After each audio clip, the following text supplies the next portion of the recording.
Sinasabi po sa Ephesians chapter 2 verse 10, "For we are God's workmanship, created in Christ Jesus to do good works, which God prepared in advance for us to do." We are God's workmanship, created in Christ Jesus to do good works, which God prepared in advance for us to do. Ephesians 2 verse 10. Ang Panginoon, nilikha tayo nung paman, hindi pa tayo nabubuhay, ipinaghanda na tayo ng mga mabubuting gawa na naka-assign po para gawin natin. And we are meant to be good, to do good, and to be kind. Kindness is its own reward. Yun lang gumawa tayo ng mabuti, yun po ay isa ng malaking gantimpala sapagkat sa paggawa natin ng mabuti, hindi tayo nagkaroon ng oras para gumawa ng masama.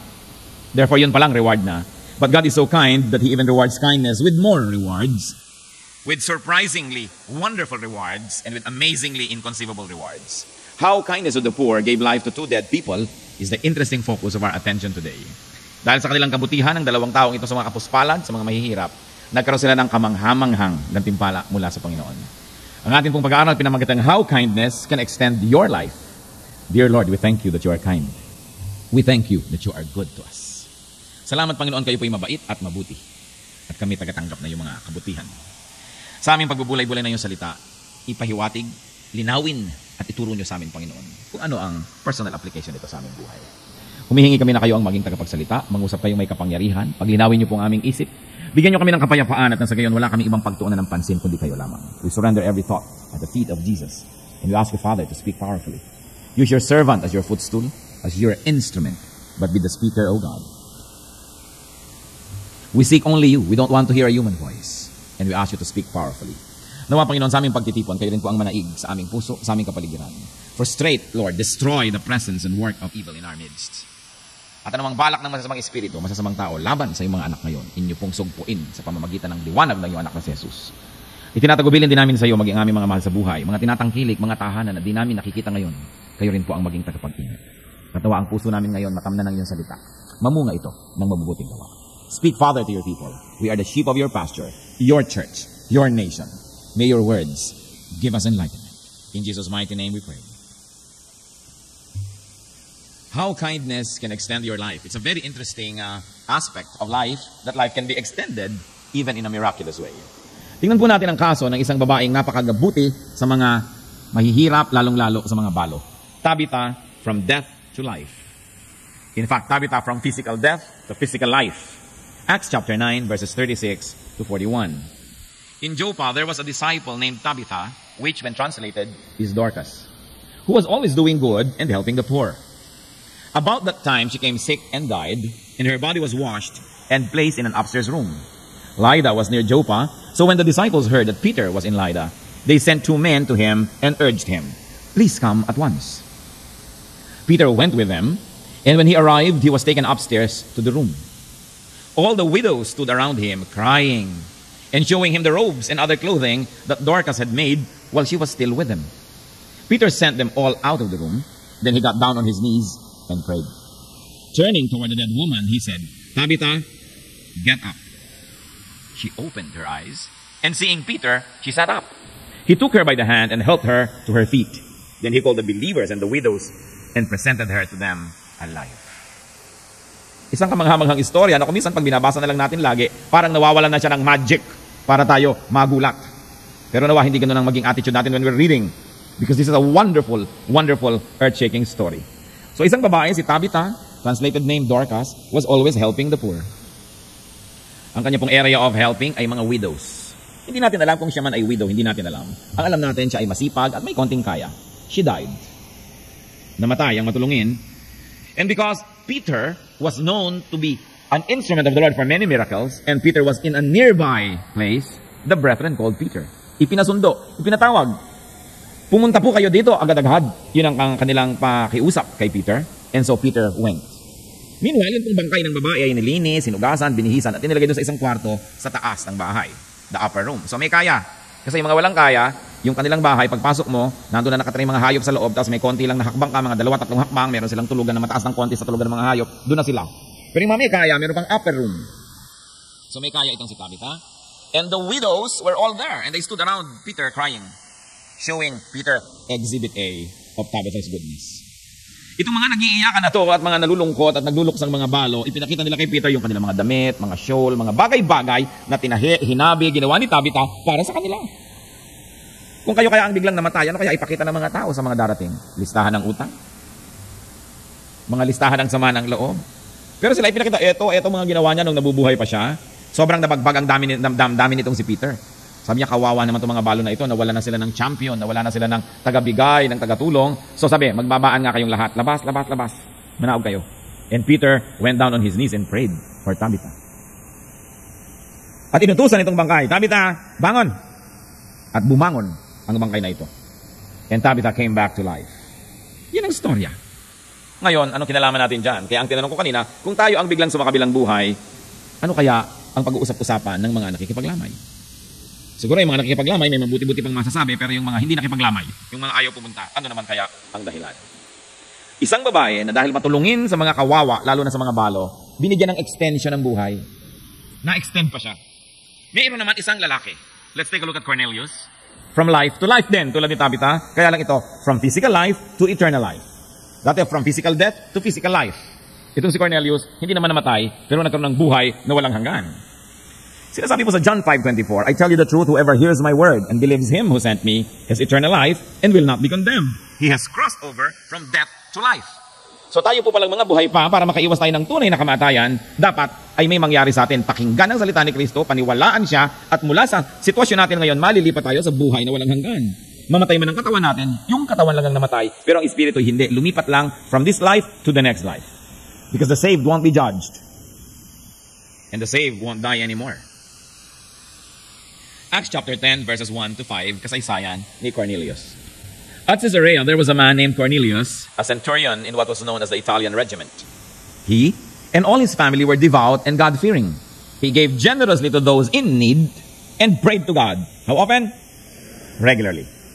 One day at about 3 in the afternoon, he had a vision. He distinctly saw an angel of God who came to him and said, Cornelius. Cornelius stared at him in fear. Ano nga ba naman ang inyong mararamdaman? May biglang anghel na sumulpot sa inyong harapan. What is it, Lord? He asked. The angel answered, your prayers and gifts to the poor have come up as a memorial offering before God. Now, send men to Joppa to bring back a man named Simon who is called Peter. Ito na naman, nasangkot na naman si Peter. And this is all in the same area, no? The western seaboard of Israel, bordering the Mediterranean Sea. So itong si Cornelius, though a Roman officer, gave generously to the needy. Ito ang nakita natin sa kanya, dalawang katangian. Madadasalin sa tunay na Diyos, bagamat siya isang Roman, heathen, pagan, Gentile, Roman officer. Pero madadasalin siya regularly, and he gave generously to the needy. So an angel of the Lord appeared to him. Sabi ng anghel, your prayers and gifts to the poor have come up as a memorial offering before God. Send for Peter. Anong kinalaman ni Peter? Meanwhile, habang nangyayari ito, kasabay, slightly before, thereabouts, itong si Peter nagkaroon ng vision. Ano po yung vision niya? Nagutom siya at gutom na, pero habang naghahanda pa ng pagkain sa baba, nahigada naman siya sa upper room. This time yung upper room na walang bubong, parang terrace lang at merong habong lang yan para hindi ka masyadong mainitan. At nagkaroon siya ng vision, lahat ng mga ipinagbabawal na pagkain sa mga Hudyo ay nandun at nalalaglag galing sa langit at kinolekta ng isang tela na parang nung inipon ay nagmukhang parachute na nasa loob lahat yung mga laman at dinadala sa kanya pababa. At sabi ng boses, Peter, kumain ka, pagkakainin mo lahat yan. Sabi ni Peter, Lord, hindi po ako pwedeng kumain ng maruming pagkain. Sapagkat sa kanila, marumi yun. Lahat ng mga bawal, siguro mga talangka, mga hipon, mga hito, mga chicharong bulaklak, hopis, lahat siguro nandun yung kinakain natin lagi. Ano? Sabi ng Hudyo, hindi ko pa pwedeng kainin, unclean. Sabi naman ng boses, don't dare to call unclean what God calls clean. At ano pang naging kahulugan pala nun? Sapagkat ang mga Hudyo, hindi kumakain yan, isa sa mga dahilan kaya hindi sila pwedeng kumain at pumasok sa bahay ng mga Gentile, makisalamuha at makisalo sa kapagkainan sapagkat pag inihain nyo, anong gagawin nila?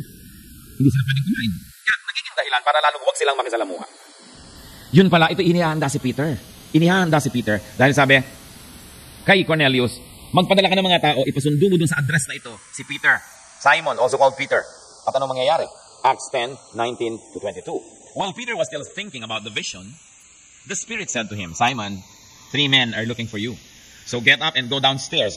Do not hesitate to go with them, for I have sent them. So nagpadala itong si Cornelius ng mga tao para sunduin si Peter. Si Peter naman kinausap na agad ng tinig. May mga lalaki sa baba. Manaog ka, huwag ka mag-atubiling sumama sa kanila. Ipinadala ko sila dito exactly para sunduin ka. So Peter went down and said to the men, I'm the one you're looking for. Why have you come? The men replied, we have come from Cornelius, the centurion. He is a righteous and God-fearing man who is respected by all the Jewish people. The holy angel told him to have you come to his house so that he could hear what you have to say. So the delegation invited Peter to teach at Cornelius' house. Nakita niyo po yun? Apparently, Cornelius was the unclean food. Kasi, kung sasabihin ni Peter, hindi ko po pwedeng kainin yan kasi marumi.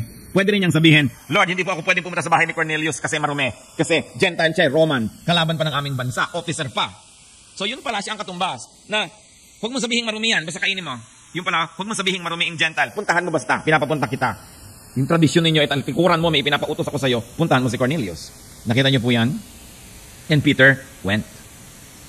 Dahil sa kawang gawa ni Cornelius, at hindi lang yon, he was always praying to the real God, ha? Huwag kayong malilito kasi kumisan maraming may kawang gawa, pero hindi naman nananalangin sa tunay na Diyos. So, bali wala. Kailangan na may kawang gawa ka, at naniniwala ka, tumatawag ka sa tunay na Diyos. Magkasabay yun, magka-partner.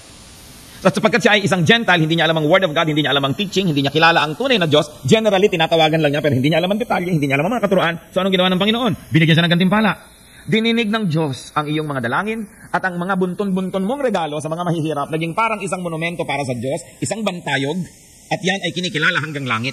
At dahil dyan, pagkakalooban ka ng Diyos ngayon, ng pribilehiyo na makilala siya ng lubos, marinig ang eksakto niyang salita, sapagkat yung general faith mo tama na, ngayon dapat yung specifics niyan maging tama rin. So ang ipinadala, si Peter. Nagturo ang Peter. Sa katunayan, sa pagpasok niya sa loob ng bahay ni Cornelius, si Cornelius ay lumuhod sa kanyang harapan. At sabi ni Peter, stand up, I too am a man. Tumayo at pareho lang tayong tao. At kung yung tunay na Peter noon, na niluhuran, ay tumanggi, bakit naman ang mga rebulto ni Peter ngayon ay niluluhuran? Yun ang tunay na Peter, tumanggi. Yung pa ba naman chalk, yung bato, yung paper mache pa ang dapat tumanggap ng luhod? Sabi niya, pareho lang tayong tao, equal, huwag kang luluhod sa akin. Di lalo naman yung kahoy, di dapat luhuran, yung chalk, yung bato, yung metal. Hindi nga tao yun. Acts 10:44, nagturo si Peter. While Peter was still speaking these words, the Holy Spirit came on all who heard the message. At pagkatapos alam niyo nangyari, they spoke in tongues like the phenomenon that happened sa Jerusalem nung Pentecost. At sapagkat, yung ibinigay sa mga Hudyong naniwala kay Kristo, ibinigay din sa mga Gentiles, ibig sabihin, pantay lang. Therefore, dapat din silang i-baptize, dapat din silang i-welcome sa church. Acts 10:47, can anyone keep these people from being baptized with water? They have received the Holy Spirit, just as we have. Sabi, meron pa bang pwedeng pumigil sa atin na bautismohan ng tubig to? Ayun ko yung mas mataas kang bautismo, yung bautismo ng Espiritu Santo, natanggap na nila, tubig pa ba naman ang ipagkait natin? Sapagkat kung hindi nangyari yung vision na yon ni Peter, hindi nila ito bibinyagan, hindi nila ito pupuntahan dahil labag sa kanilang mga kaugalian. So, Cornelius was given the gift of salvation and the gift of the Holy Spirit because he was kind to the poor. And remember, prayerful to the true God. Yan ang narating ng kanyang kabutihan. His kindness to the poor has become a memorial before God. Better than shrines built by hands. Better than temples built by people. Kaya ang sabi sa Acts 17:24-25. The God who made the world and everything in it is Lord of heaven and earth and does not live in temples built by hands. And he is not served by human hands as if he needed anything, because he himself gives all men life and breath and everything else. So, God lives in shrines built by kindness to the poor. Pag sinabi niyong gagawa tayo ng tahanan ng Diyos, ito tinitirhan ng Diyos, hindi yung totoo, hindi daw tinitirhan ng Diyos ang mga bagay na nilikha lang ng tao. Subalit ang tunay niyang templo na nakabibigay luwalhati sa Kanya, kaya yung hindi nakikitang templo, yung mga dambana na nabubuo dahil sa paggawa ng mabuti sa mga kapuspalad. God is served by serving the poor. God is served by serving the weak. Sabi, hindi pwedeng paglingkuran ng Diyos dahil wala siyang kailangan. Siya nga ang nagbibigay ng buhay, ng hininga, ng lahat-lahat. So, paano natin paglilingkuran? Kaya ang sabi, gusto niyong paglingkuran ng Diyos, paglingkuran niyo ang mga kapuspalad, ang mga mahihina, ang mga kawawa, sapagkat yan lang ang paraan na pwede kang maglingkod sa Diyos. Inaari niya na siya ang pinaglilingkuran kung ang mga kawawa ay pinaglilingkuran. Inaari niya siya ang pinauutang at binibigyan kung nagpapautang at nagbibigay sa mga kapuspalad. Ang ginagawa natin sa mga pinakamumunti niyang mga nilalang ay ginagawa natin sa Kanya. Like Tabitha, those who do good to the poor can have an extension of life. Ibig niyo sabihin, pag namatay na ako, pwedeng-pwede na ako na mabuhay uli. No. Probably not by being recalled from death, but by receiving the gift of a long or a longer life. Sasabihin niyo, bakit yung isang tao naglilingkod sa Diyos, maaga namatay? Paano naging mahaba ang buhay nun? Length of life is not always amount of years in your life. It can be the amount of life in your years. So, kung minsan ang haba ng buhay mo, ang daming bilang, pero wala namang nangyari at katuturan, maiksing buhay yun. Pero kung minsan, konti lang yung bilang ng buhay mo, pero punong-puno ng kabanalan, ng mga paglilingkod, ng kagalakan sa Diyos, mahabang buhay yon. So yung mga naglilingkod, mahaba buhay niyan. Kita ninyo, masaya, maraming nagagawa, may kagalakan, may kapayapaan, nagbibigay ka na ikaw pa itong natutuwa, saan kayo nakakita ng ganun? Kung tayo makasarili at hindi naglilingkod sa Diyos, masakit magbigay. Pero malalaman nyo, kung maka-Diyos na nga ang inyong espiritu, habang nagbibigay kayo, gumagalak ang inyong puso. Halimbawa, sasabihin nyo, 14 po ako, pues magdala ka pa rin, gifts to the poorer. Mahirap po ako, kaya nakalagay doon, mga kaloob para sa mga mas mahirap. Kasi kung minsan ayaw mo magbigay, mukha yata ako mayaman, nakakahiya naman, gifts to the poor, poor din ako. Di gifts to the poorer. Para wala na magdahilan pa. Purihin nga natin ang Diyos sapagkat may mga taong marunong magbigay. Alam nyo, bunton-bunton yon, gumagawa tayo ng dambana para sa Panginoon. Dambanang di nakikita dahil agad-agad lalakad yan at ipamimigay na sa mga nangangailangan. Isaiah 40:31. But those who hope in the Lord will renew their strength. They will soar on wings like eagles. They will run and not grow weary. They will walk and not be faint. Yan ang pagpapalang ibinibigay ng Diyos doon sa mga taong sumusunod sa Kanya, naniniwala sa Kanya, umaasa sa Kanya. Kaya wala tayong duda na kung merong lugar sa ating puso ang mga kapuspalad, ang mga mas kawawa, binibigyan tayo ng Panginoon ng lakas, ng sigla, na tanging siya lang ang pwede magbigay. And like Cornelius, those who give to the needy and are prayerful, remember, lagi may kakambalian, charity is not enough, are known to God. Bawat isang taong nagbibigay sa kapuspalad at tumatawag sa tunay na Diyos ay kinikilala, kilala at kikilalanin ng Diyos. And those who give to the needy build a memorial before God, though they may be Gentiles. Tayo po, ng mga Kristiyano, we should always recognize and salute the good work, done even by non-Christians. Nakita niyo po itong si Cornelius, hindi Hudyo, Roman citizen, sundalo pa, kalaban ng Israel, pero kinilala ng Diyos dahil siya ay totoong mananampalataya, bagamat ethnically, culturally, legally, hindi siya Israelite. Maraming mga tunay na mananampalataya kahit sa labas ng mga dingding ng ating bulwagan na ito. Minsan wala silang dalang Bible, meron pa silang mga kamalian sa kanilang mga pananalig. Kaya nga, ang premyo sa kanilang ng Diyos, padadalhan ng mga guro para yung direksyon nilang tinahak na papunta sa tama, maging every detail will be correct through good teaching. Pero you look what God recognized. God recognized His prayerfulness to the true God and His gifts to the poor. Hindi nakalampas sa mata ng Diyos ang kanyang kabutihang loob. So salute people, though they may not be called born again, though they may not be in your church, if they're doing good, salute them and pray for them. And who knows, you could be the Cornelius that the Lord will be sending to them. I mean, rather, Peter. They can be your Cornelius.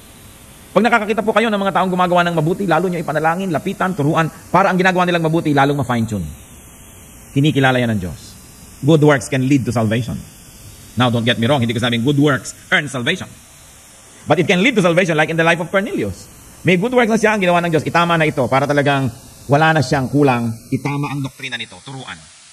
Good works may not automatically win salvation for you, but when you are known, recognized, and appreciated by God, can salvation be far behind? Pati itong si Peter, binigyan ng vision, kasabay nitong si Cornelius, may vision, lumabas yung anghel. Ang Panginoon ang nag-engineer ng situation para yon mangyari. Brothers and sisters, life is short, but it is always long enough for good works. Do you have your widows to help? Yan ang tanong ko sa inyo. Do you have your widows to make clothes for? Do you have poor and needy or poorer and needier people around you? Ang kasalatan ay hindi dahilan para magbingi-bingihan sa pangangailangan ng mas salat. Ang kakulangan sa tingin mo ng iyong mga kailangan ay hindi sapat na dahilan para magtengang kawali ka sa mga daing ng mas kulang at mas kinakapos. Kumisan tayo, umiiwas sa mga kamag-anak na mahirap. Umiiwas tayo sa mga kaibigang mahirap. Pagka ang tatawag na sa iyo, mahirap, wala ako, sabihin mo. Pagka may okasyon ng mahirap, ni ayaw mo nang pumunta, baka madaingan ka, madamay ka pa sa mga problema nila. The needy and the poor around you are your genuine wealth. Paano ko po naging kayamanan ng mga taong dadaing, hihingi, kailangan tulungan? Kayamanan sila because their situation allows you to do good to God. Hindi mo naman kayang gawa ng mabuti ang Diyos eh. Salamat na lang, may mahina dito, may mahirap dito, may nangangailangan. Sapagkat pag gumawa ko ng mabuti sa kanila, ginagawa ko ng mabuti ang Diyos. Kasi kung wala sila, wala akong opportunity to serve God. So huwag tawing, naku po, ito na mga kamag-anak nating mahirap. Ayan ang mga salot. No? Manimangot tayo, makaya namang utang. Kasi, hoy, kumusta ka? Wala ako eh. Yun agad ang sagot mo dahil baka humingi. No? Their situation, remember, allows you to do good to God. How can you do good to God? He is not needy. He cannot be served. Tulad ng sinabi natin sa Acts 17:25. And He is not served by human hands as if He needed anything because He Himself gives all men life and breath and everything. But we can serve God by serving the weak. We can give to God by giving to the needy. Nung ipinakita po ng Panginoon ang mangyayari sa end of the world, hinati niya yung mga tao, mga saved, mga hindi saved. Tapos yung mga naligtas dito, sabi niya, salamat sa inyo. Sapagkat nung ako'y nagugutom, pinakain niyo ko. Nauuhaw ako, pinainom niyo ko. Nakakulong ako, dinalaw niyo ako sa piitan. Sabi ng mga tao, kailan naman po nangyari yun? Parang hindi namin maalala. Matthew 25:40, the king will reply, I tell you the truth, whatever you did for one of the least of these brothers of mine, you did for me. Naintindihan ba natin ang ibig sabihin ng least?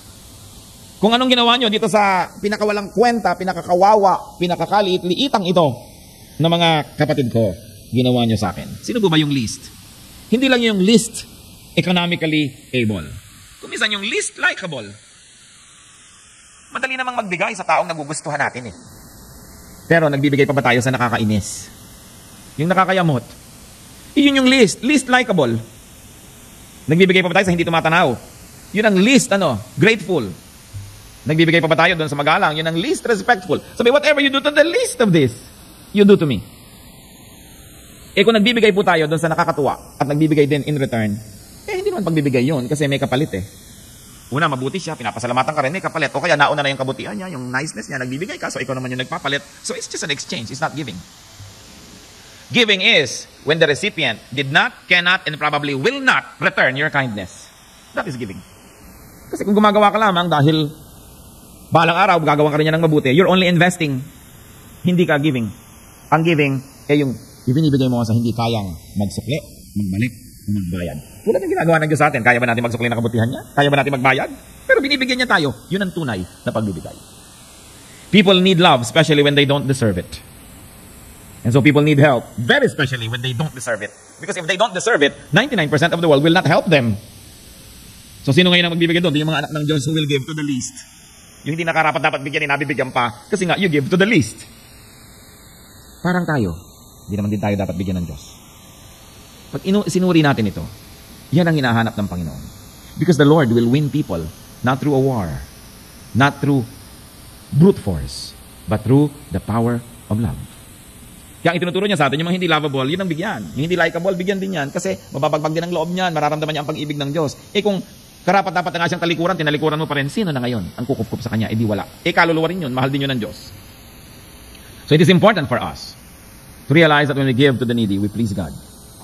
And not only that, may bonus pa, you gather for yourselves treasures in heaven. Ano po ang challenge na nais kong bitawan sa ating lahat ngayon? How can you extend your life? How can you find your Tabitha? How can you find your widows if you are Tabitha? How can you be a Tabitha? How can we be like Cornelius? Siguro naman, isinulat yung Biblia, hindi lang para hangaan natin sila. Hindi naman fan magazine yung Biblia. Sinulat yon para tularan natin sila. Diba? All scripture is God-breathed. It is profitable for teaching, rebuking, training, etc. etc. Ang hamon po, kapatid, find your poor and weak and do good to them. Hanapin nyo kung sino ang inyong widow. Hanapin nyo kung sino ang inyong poor at tulungan nyo. Kung minsan hindi na kayo kailangan lumayo, yung asawa nyo pala yun. Poor na poor kasi deprived ng inyong love. Deprived ng inyong nice words, ng inyong goodness. You don't have to look far. Baka mga anak nyo pala yun. Akala nyo isa kayong ulirang ama o ina, yung pala kayo ang number 1 kalbaryo ng inyong mga anak. Akala nyo ang galing-galing nyo, hindi pala. O kaya mga magulang nyo yun, akala nyo okay na okay kayong anak, yung pala kayo talaga ang pasang krus sa inyong mga magulang. Find your Tabitha. And beyond that, literally, maghanap kayo ng tutulungan. Siguro ang labandera nyo, byuda. Tapos babayaran nyo ng kung magkano lang isang araw, isang buntong damit ang papalaban nyo. Pagkatapos, habang hindi pa siya tapos, dali, dagdagan mo pa. Ayan, nasa kalagitnaan na, isama mo pa yan para mapahalo pa sa lalaban niya. Baka naman ang mga kaapihan, ang mga kawawa, nangyayari mismo sa loob ng inyong bahay. Mga pamangkin nyo sa pinsan, mga kamag-anak na malalayo, na ginawa nyo ng mga katulong, pinapakain nyo lang ng konti, nagkanda api-api na. Aba, magunos, dili kayo. Ang mga taong ipinapadala sa atin ng Panginoon, lalo't mahihirap, lalo't kawawa, lalo't nakawa, ipinapadala sa atin precisely para tayo na magdalagang. Hindi para natin sila laging bantayan. Sukatin ang ulam ng pinsan ninyo. Ano pang pansukat? Tansan! Siyempre, tansan ang pansukat dapat yan. Painumin niya, nasan po ang baso? Anong baso? Iturok na lang sa kanya. Hiranggilya na lang. Alam niyo po, napakarami mga ganyang pamilya. Sobrang hindi sila kind sa mga kamag-anak nilang malalayo at mahihirap na naging mga katukatulong na nila. No? Hindi nila naalala na ipinadadalay ng Panginoon sa kanila precisely to bless them. Kasi sabi ng Panginoon, hindi niyo ako mapaglilingkuran, hindi niyo ako mabibigyan kasi wala akong kailangan. Itong bigyan niyo. At pag binibigyan niyo, aariin kong ako ang binibigyan niyo. Yung mga ganyang masyadong mga matutuos, masyadong mga kwenta ng kwenta, yumaman na ba kayo? Iniluwag niyo na ba sa buhay yan? Kasi kung magkakamali tayo mga kapatid, we should make it a point that when you are not sure about what to do and you're committing an error, commit an error on the side of generosity. Kung magkakamali kayo, so yun, nagkamali po ako, Lord, ang pagkakamali ko po, naging mapagbigay. Kesa nagkamali ako, masyado po ako naging maramot. Pareho lang pagkakamali yun, magkamali kayo on the side of goodness. So pagkasabihin ng Lord, bakit mo sinasabing kamalian ang mapagbigay? Anong gusto mong palabasin? Mali-mali ako? Ako nga itong mapagbigay, ako talaga yung nagbibigay sa inyo na sobra, hindi nyo naman dinedeserve, binibigyan ko kayo, sasabihin mo mali yun, di mali ako. Nakita nyo, makakalaban nyo pa Diyos. Listen to this. Unless it becomes wasteful, hindi kamalian na maging mabuti. Kahit kailan, hindi mali na maging mabuti. Kung doon kayo nagkamali at ituring nyo mang mali yun, ang Diyos sa langit ang magbabalik sa inyo nung nawala dahil nagkamali kayo. Dahil nagkamali naman kayo sa pagiging mabuti. Hindi kayo nagkamali sa pagiging maramot. Pero kung nagiging maramot tayo, ang Panginoon din ang sumisingil sa atin nun. Puro tansa ng mga lasas, lalagyan ng mga pagkain na pinapakain mo, biglang nabalian ka ng buto, 100,000 ang pagpapalagay ng paang kahoy. Mas malaki pa ang bayad, kahoy pa ang paa mo. Hindi ba tayo kayang ipagtanggol ng Diyos sa mga aksidente at mga sakuna at kung ano-ano kung tayo'y mabuti sa ating kapwa? Kaya niya tayo iligtas sa gastos. Pero kung minsan hindi natin nakikita na nagkakadalidulubyo yung buhay natin, nagkakadahirap-hirap dahil nga maramot tayo. Kaya kailangan ng pagbabago. Ang mga anak ng Diyos, hindi bagay na makunat. Sabihin nyo nga sa katabi niyan, oy, huwag ka makunat, kapatid. Anak ka ng Diyos, nakakahiya naman yan, di ba? Kung may mga katulong kayo sa bahay, wala nang kinain kundi luma, yung may mga amag-amag na. Di ba? O luma na to, ipakain na dito kay Bening. Bakit hindi habang mainit, pakain na kay Bening? Aantay nyo pang maluma, ipapakain nyo rin naman. Diba? Tao yun eh. Tapos ang sarap-sarap ng kinakain ninyo, tatakam-takam lahat yung mga nakapaligid sa inyo. Yung mga waiter, naglilingkod sa atin. Diba? Mano ba naman, naranasan nyo diba mga kapatid na o-order kayo ng isang extra ulam? Sabi ng asawa nyo, sobra na. Ipakibalot mo. Ika-take home natin, hindi. Bibigay natin sa waiter. Diba? Ramdaman nyo na ba yung gano'ng kaligayahan? Na meron kayong extrang in-order, yung waiter ngayon, nung dinala sa table niya, iuwi mo yan sa pamilya mo. Ang sarap naman gawin yun. Sa palagay nyo, hindi ba tutuwa ang Diyos? Palagay ko tuwang-tuwa ang Diyos sa inyo. Napakabuti na maging mabuti. Alam nyo, lalo sa ating bansa, napakaraming mahirap. Napakadali tuloy gumawa ng mabuti dahil hindi ka mauubusan ng magagawan ng mabuti. Kaya siguro tayong mga Pilipino maraming treasures in heaven. Kasi, isang kumikita, may pinapakain, may binibigyan, may pinapaaral. Hindi sa sarili lamang. Kaya, huwag po kayong maramot. May waiter dyan, may taxi driver dyan, may ganito, bibigyan nyo ng tip. Hindi kayo nagiging mapag-aksaya nun pag nagbibigay kayo doon. Kasi yung pamilya nun, wala nang inabangan kundi umuwi siya. Nakatip ka ba? Diba? Magkano? You can make their day just by being nice. Hindi nyo ipaghihirap, pero iyayaman ng iba. Napakabuti to share. Akala ng iba maramot ka. Mabuting maging maramot. Minsan, ang inyong pong lingkod ay nasa Mindanao, at kami nagsasakay ng mga bus at palipat-lipat pupunta sa iba't ibang misyon. Sa isa siya ng bus, marami po dyan mga bata na nagsishine ng sapatos lalo sa Mindanao. So yung isang bata, Sir, shine. O sige, shinein mo kahit di na kailangan kami magagawa ka lang dyan. O, shine. Kung magkano yung shine, lumapit agad sa akin ng isang kapatid natin taga Mindanao din. 10 pesos lang yan. Kami sa 10 lang yan. Baka singilip ang mahal. Binigyan ko 100. Sabi ko, sige na, sa'yo na. Naku, parang painting ni Amor Solo ang mukha ng bata na, hallelujah, hallelujah. Parang gano'n ang gusto sabihin ng mukha niya. No? Dahil sa 100. Yung pala yung nakakita sa akin na Christian na-offend. Pero years later niya inamin. Na-offend siya na para daw kung wasteful ng tatapon. Pero later on siguro, nung nag-mature siya ng content, na-realize siya na, diba, ang ganda-ganda nun. Binigyan mo ng 100 yung child boy. Hindi mo lang pinaghirap Pero pag uwi na talagang news of the day ka, yung buong pamilya niya siguro nag-rejoice dahil nakabili sila ng 3 timbang tulya. Di piyesta sila. Ibig sabihin, hello, ang dami niya naman pwedeng gawa ng mabuti.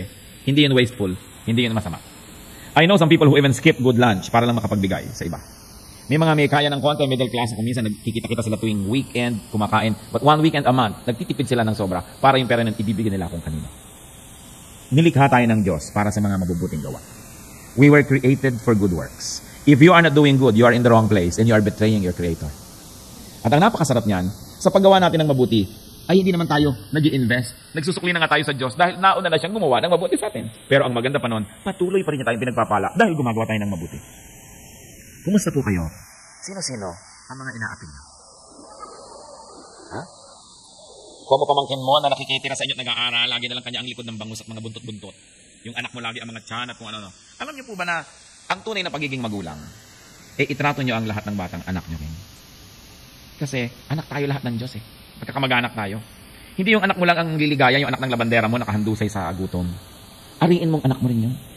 At kung kayo po ay employer, meron kayong mga empleyado, ituring nyo rin ang mga anak nila na anak nyo rin. Mano bang bigyan nyo ng extra itong inyong manggagawa? Pupunta sa anak niya yun. Sabunin nyo, hindi na kayo nag-alaga ng batang yun, siya na. Mabuti yun. Nakakapagtulungan tayo. Huwag lang yung sarili nating pamilya. Ang sasabihin, ito lang ang pamilya ko. Hindi yung totoo. Tayong lahat ay magkakapatid sa Panginoon. Sobra kung minsan tayong makapamilya na nawalan na ang lahat, hinablutan na natin, sobra-sobra na yung para sa anak natin. Dapat naman yung anak ng iba magkaroon din. Sa palagay nyo, kaya nalulugod ang Diyos? I think so. I have no doubt. Sabi niya, true religiosity that is undefiled before God is to visit those in prison, to help the sick, the needy. Yun ang tunay na relihiyon. Gumawa ng mabuti. Hindi nagliligtas ang paggawa ng mabuti, pero lahat ng ligtas dapat gumawa ng mabuti. At kahit yung mga hindi paligtas, nagkakaroon tuloy ng paraan, kinahahabagan ng Diyos dahil gumagawa sila ng mabuti. Pero anong nararamdaman ng Diyos pag nakikita niya ang kanyang mga anak na mga mararamot? Sarili lang ang iniisip. Ipinapakita ng Diyos, hindi magtatagumpayan. Kapos at kapos kami. Ang tunay na pagiging makadiyos ay tumuwang sa mga may nabibigat na mga mabibigat na dala. Kahit kayo man ay may mga dala-dala rin. Hindi nyo pwedeng sabing, bibigyan kita pag lumuwag-luwag ako, baka mag second coming na lang, di pa nangyayari yun. Ang pagbibigay ay hindi kung maluwag na ako. Ang pagbibigay ay ngayon ay, eto, meron akong 100 pesos, tig 50 tayo. Pareho lang tayong kinakapos, hati man lang tayo. Yun ang pagbibigay. Hindi mo sabing, pag meron akong 1 million, bibigyan na kita. Dahil baka una, hindi na mangyari yun. Second, pag nangyari yun, hindi rin kayo magbibigay. Kasi ang taong maramot, kahit dumami pa ang kanyang mga tinatangkilik, maramot pa rin yan. And you know, karamutan is a form of idolatry. It's a form of slavery. Because you know that it doesn't come from God. All good things come from the Father of lights.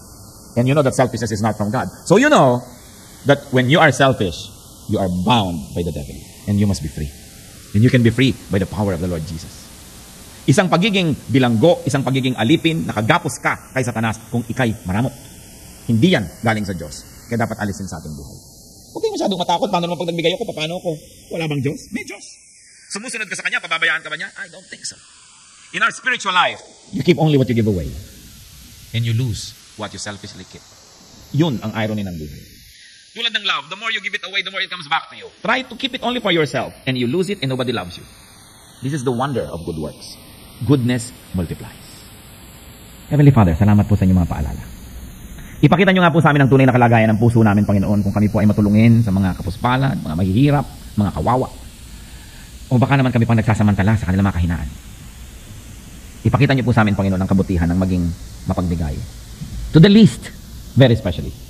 Not to those who deserve it, not to the lovable, not to the nice, but to those who are detestable, to those who are unacceptable. Because we are like that, oh God, before your holiness, we are detestable. We are unacceptable. We are hard-headed, we are impossible, and yet your stubborn love continues to give to us.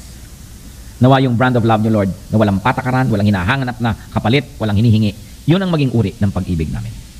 That though we are already loving to our families, Lord, teach us to love strangers as well. Teach us to be good to someone else's son or daughter. Na hindi lang mga anak namin ang dapat namin pag-aralin kung kaya namin makatulong pag-aralin pa ang anak ng may anak. Hindi lamang kapamilya namin ang dapat gawa ng mabuti, kundi lahat ng mga taong nasa aming paligid. And we thank you, Lord, that you surround us with so many people that we can help. Therefore, you surround us with opportunities to do good to you. Nawa, Panginoon, huwag mawala sa aming isip itong magandang pribilehiyong ito. Huwag kaming laging maging matakot sa mga may nangangailangan at magsiksik kami doon sa may mga mapapalalang kami. Ituro niyo sa amin ang tunay na spiritualidad, Panginoon. Na, huwag manghamak ng hamak na nga. At huwag magkakaroon ng favoritism, Lord. To receive from those who like to give to us, but to give to those who need to receive from us. This is the circle of life. To give and to receive. Teach us to participate fully. Mga kapatid, magbulay-bulay tayo. Sino ba ang burden na binibigay sa atin ng Panginoon na dapat tulungan? Kung minsan din nyo na kailangan lumayo in your own circle of friends, of family. There are poorer people, needy people.